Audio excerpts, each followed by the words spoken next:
There have always been disagreements about the advantages of individual methods of fishing. Opinions tend to be divided according to the self-interest of people who catch the same species of fish with different types of gear. Gear, which gives massive yields of fish, is criticized by those who use less effective equipment. For this reason, Danish seine nets are not well regarded by small boat fishermen who use hand lines, long lines, and gill nets since they fish in the same areas. Seining is permitted in shallow waters close to land in order to exploit stocks of plaice and other flatfish species. The result is that clashes of interest can scarcely be avoided, and the seine net is blamed for fishing out whole areas and also for plowing up the seabed so badly that fish don't return for long periods of time, even years.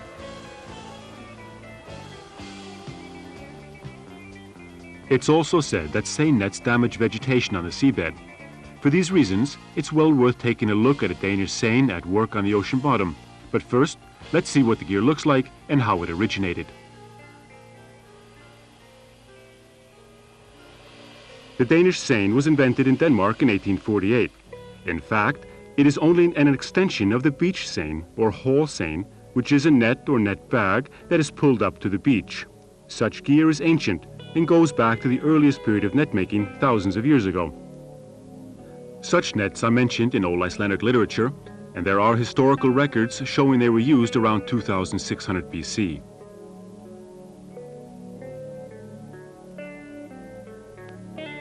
The Danish seine employs the same idea, except that the net is hauled up to the vessel. Long ropes mark the limits of the fishing area. Originally, the vessel was anchored and the ropes were hauled aboard. The fish between the ropes is herded gradually into the net, which closes up because there are no otter boards to hold it open. This method is still widely used and is called anchor seining. In Iceland, a method called fly dragging is used. The vessel is not anchored, its engine power being used to draw the net closed and then haul it up to the vessel.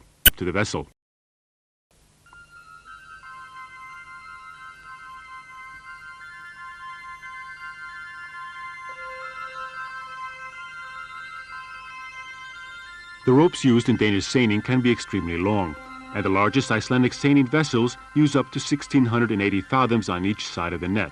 Smaller boats naturally use shorter lines, made of both rope and wire, with 60 to 120 fathoms of rope near the net, and then 400 to 500 fathoms of wire on either side.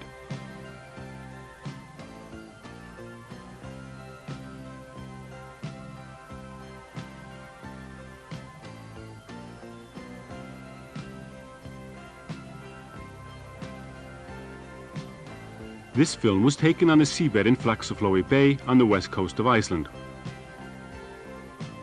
The camera was mounted on a remote-controlled sled connected to the research vessel Drop.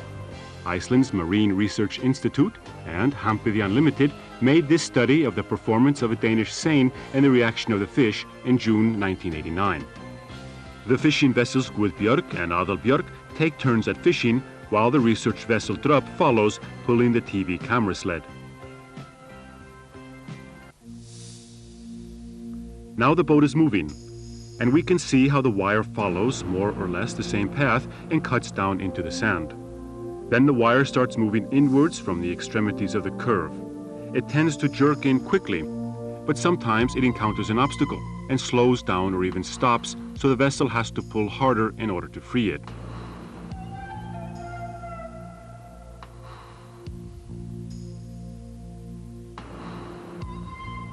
Even though the wire tends to become buried in the sand and to move with a jerk at times, it succeeds fairly well in concentrating the fish in the region which is to be traversed by the net. In this case, about 88% of the plaice observed swam away from the wire, while only 12% escaped over it or beneath it. Not too much importance should be attached to these figures, however, since only 57 plaice were observed near the wire, and the television sled with its light probably helped to concentrate the fish. Nevertheless, it is amazing how effective the wire is in herding the plaice before it when we bear in mind that it's only 11 millimeters thick. It takes some time to become oriented towards the wire. Only about half of the fish swim directly away from the wire, or in a 80 to 100 degree angle from it. The wire touches every 6th plaice.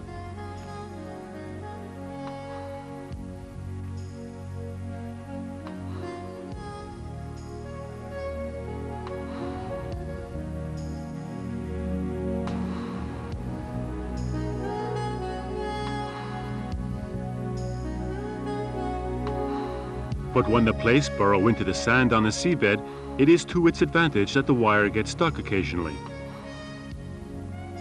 Opinion is divided on the consequences of the wire plowing up the seabed.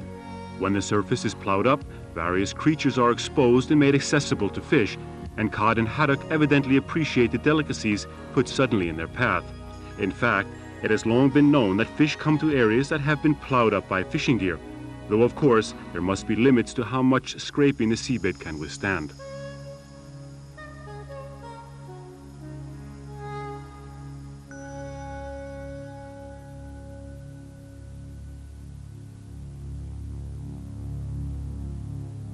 Apart from plaice, few other fish were seen near the wires, but catfish moved out of their way, as did haddock.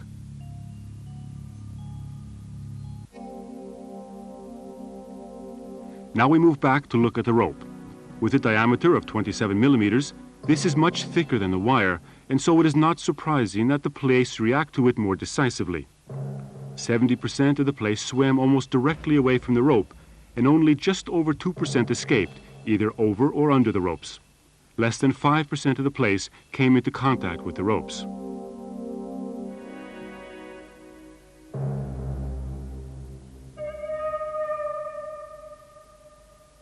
This shows that the ropes herd the plaice together very effectively, and the Danish seine must be regarded as an exceptionally efficient method of fishing. It must be borne in mind, however, that these studies were made in the brightest season of the year, when it is easiest to herd the plaice together. Not all species are as easy to catch as plaice. One of the most difficult is the starry ray.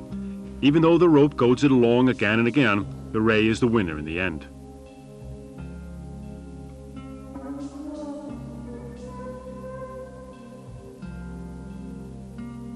Like the ray, the catfish is calm by nature, though it is quicker to avoid the danger posed by the rope.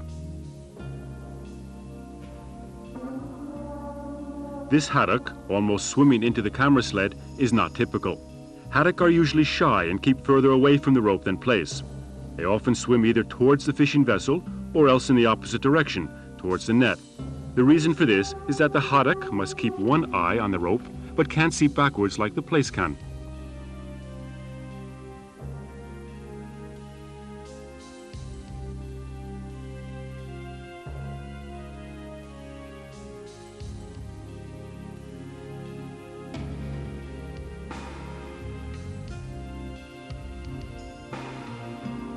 Only 4 cod were identified with certainty near the ropes. 2 of them moved off, and the other 2 soon understood what was going on and escaped under the ropes. Most fish species can swim much faster than the ropes move. The smallest plaice have, however, a hard time keeping up, but their efforts to escape are highly effective. It's rather the large plaice that don't seem to worry about the ropes, though when they start scratching your back, it's time to get going. The rope we see here is a heavy-duty rope manufactured by Hampi the Unlimited. It is made of polypropylene with a special strand of lead to make it sink. It also contains various materials to make it more resistant to abrasion. More cod and haddock are often encountered inside the fishing area, away from the ropes. This is probably because these species are quick to avoid the danger. Inside the fishing area, the fish seem unsure of themselves and show either fear or curiosity towards the camera sled.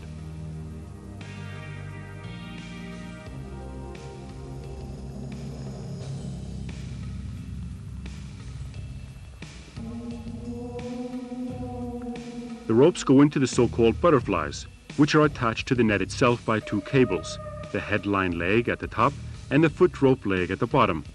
Floats are often fixed to the top of the butterfly to keep it in position when it is pulled, but this doesn't always work. The foot rope leg takes over the work of the ropes in guiding the fish into the mouth of the net. This light foot rope leg seems to do the job very well. Here, a heavy chain is used as the foot rope leg. It plows up the seabed, but seems no more effective in directing the fish into the net.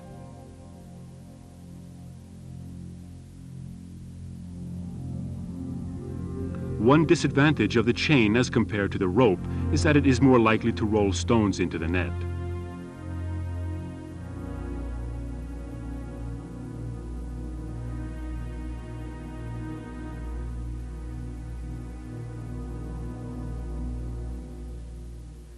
As we climb up the end of the wing, we see that the net changes shape as it is pulled along, and the wings come together.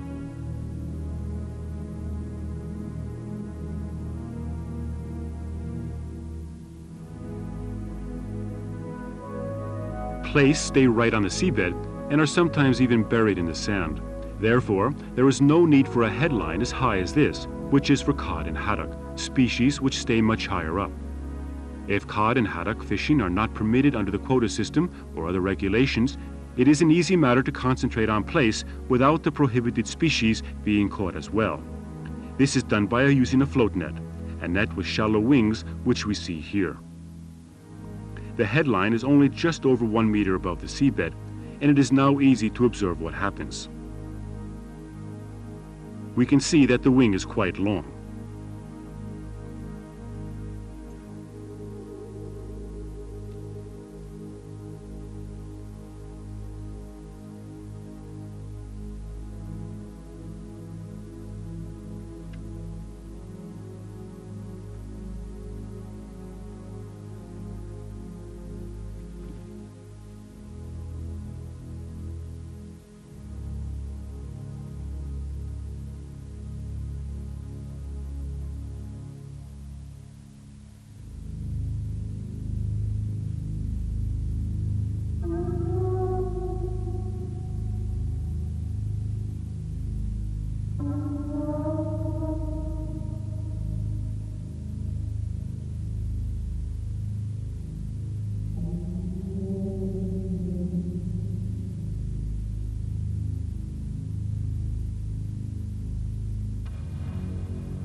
Float rope and a few trawl floats keep the headline up.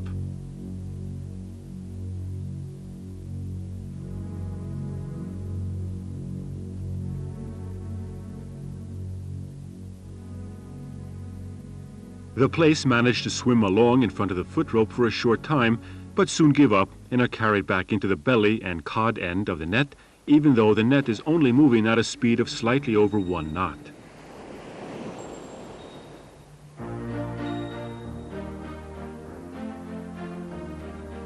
Once the plaice are concentrated in a shoal in front of the foot rope, they have little hope. But if the foot rope is loose or is longer than the fishing line, the plaice often seize the opportunity and escape under the fishing line. It's apparent that the foot rope must stay firmly on the seabed in order to catch plaice. But it must not be too heavy, since then it can get caught on sand dunes and other irregularities on the ocean bottom.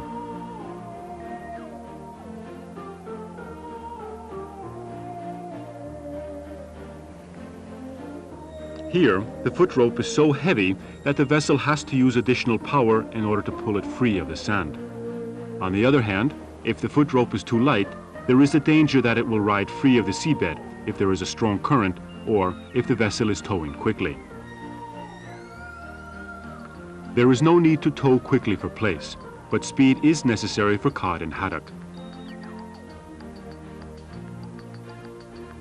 Here, we see several cod swimming along in the mouth of the net, with 1 or 2 of them moving forward towards freedom. In fact, practically no cod were caught in this haul. There were 2 reasons for this. Firstly, the towing speed was too slow, being limited by the speed of the camera sled. And secondly, a plaice net with a small mouth was being used, so that even at greater speed, it would probably only have driven species like cod in front of it and out to freedom.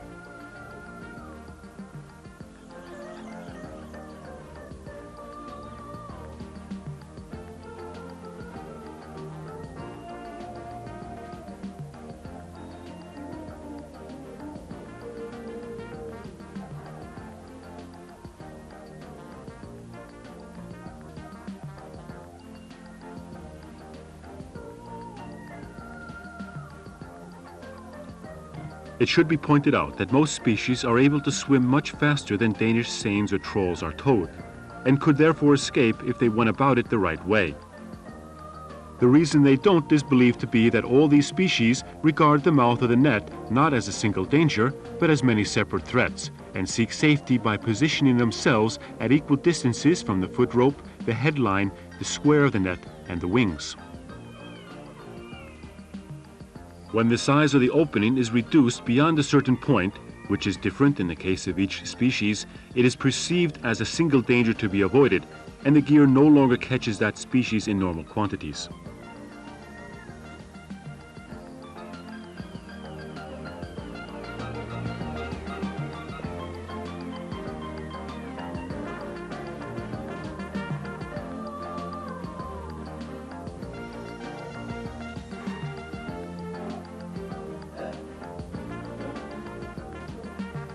The mouth of a place net is large enough for plaice, catfish, and a starry ray, but too small for cod and haddock.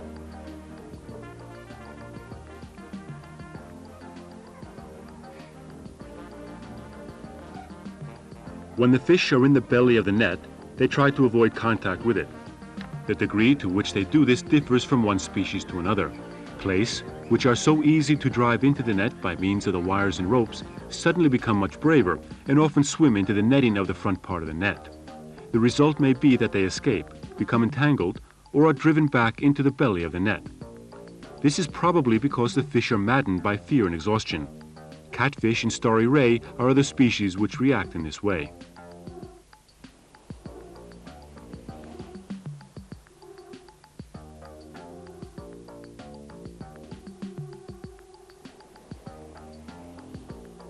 By contrast, cod and haddock tend more to avoid contact with the net in the front part of the belly.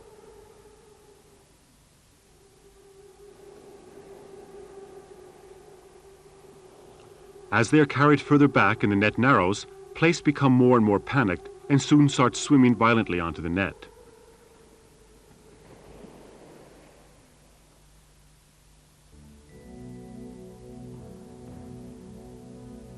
The mesh size is of crucial importance.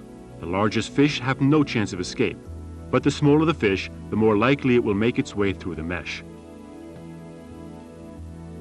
Nevertheless, there are various factors which stop the fish escaping. The mesh is generally half closed, and it can be crowded inside the net. Since the Danish seine is usually pulled rather slowly, fish generally escape from it more easily than from a trawl. Therefore, it is often possible to use a smaller mesh size in Danish seines than in trawls, though not in Faxaflói Bay. The mesh of this net is 155 millimeters. Plaice escape relatively easily, since their flat bodies are well suited to slip through the mesh that is almost closed. Here, the net is hardly moving at all, so it is particularly easy for haddock to escape. Here, there are about 500 kilos of fish in a cod end, and the net is about to be hauled up. Since the actual catch in this haul was about 3 tons, it's clear that the cod end fills up mainly in the course of being hauled up.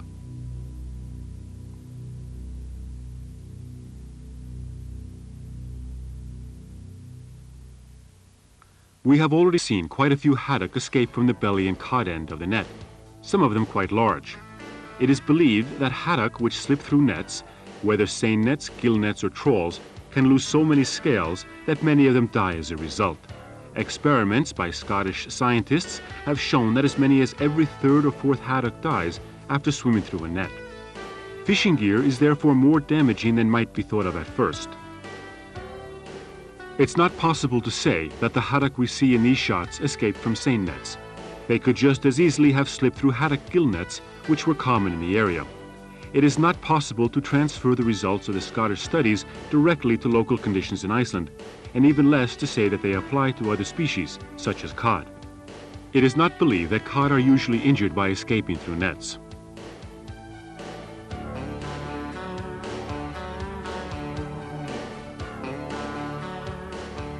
As we have seen, the Danish seine is a highly efficient type of fishing gear for plaice, and it is therefore necessary to control seining so as to exploit stocks of plaice and other flatfish in the most sensible way.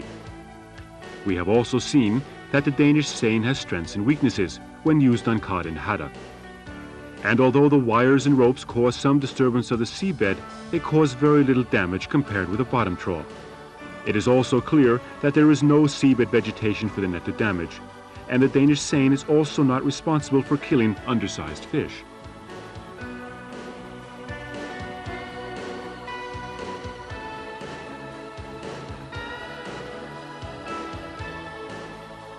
The Danish seine is a highly effective type of fishing gear to exploit flatfish stocks. but like all other gear, it must be used sensibly.